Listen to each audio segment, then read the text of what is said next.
Hello दोस्तों, welcome back to my YouTube channel legends talk India, जहां लाते हैं दुनिया के सबसे महान लोगों की असली कहानियां।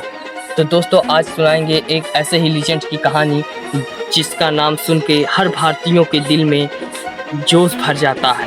जिसने सिर्फ 23 साल की उम्र में, हाँ दोस्तों 23 साल की, आप उम्र से ही अंदाज़ा लगा सकते हैं कि हम किस लीजेंड्स की बात करने वाले हैं। 23 साल की उम्र में ही भारत देश की आज़ादी के लिए अपना सब कुछ न्यौछावर कर दिया। नाम है शहीद-ए-आज़म भगत सिंह। लेकिन क्या आप जानते हैं, भगत सिंह एक क्रांतिकारी ही नहीं थे, बल्कि वे समाज सुधारक, विचारक और साथ साथ लेखक भी थे। तो आज की इस वीडियो में हम जानेंगे उनका जीवन, उनका बचपन, उनकी क्रांतिकारी सफ़र, उनके जीवन की सबसे बड़ी घटनाएं और उनकी सोच जो आज भी हमारे दिलों में जिंदा है। तो वीडियो को अंत तक जरूर देखें और शुरू करते हैं। तो दोस्तों, भगत सिंह का जन्म 28 सितंबर 1907 ईस्वी को पंजाब के लायलपुर जिले के बंगा गांव में हुआ था, जो यह गांव आज पाकिस्तान में स्थित है।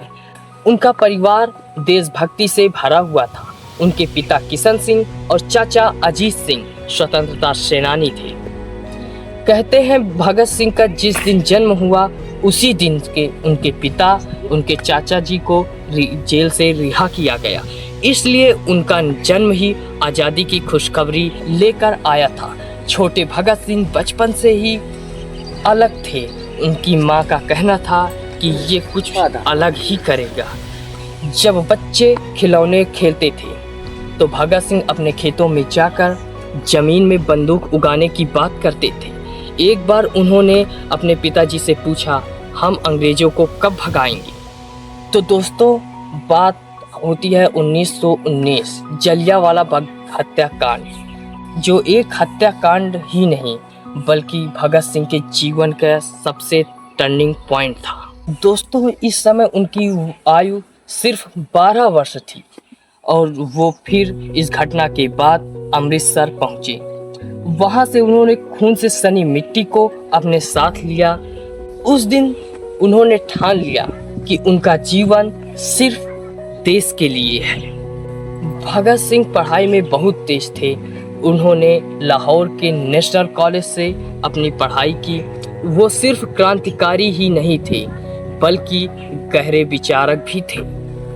उन्होंने मार्क्स, लेनिन और अन्य क्रांतिकारियों के विचारों को पढ़ा। उनका मानना था कि असली आज़ादी सिर्फ अंग्रेजों को भगाने से ही नहीं होगा, बल्कि अन्याय और शोषण से भी मिलनी चाहिए।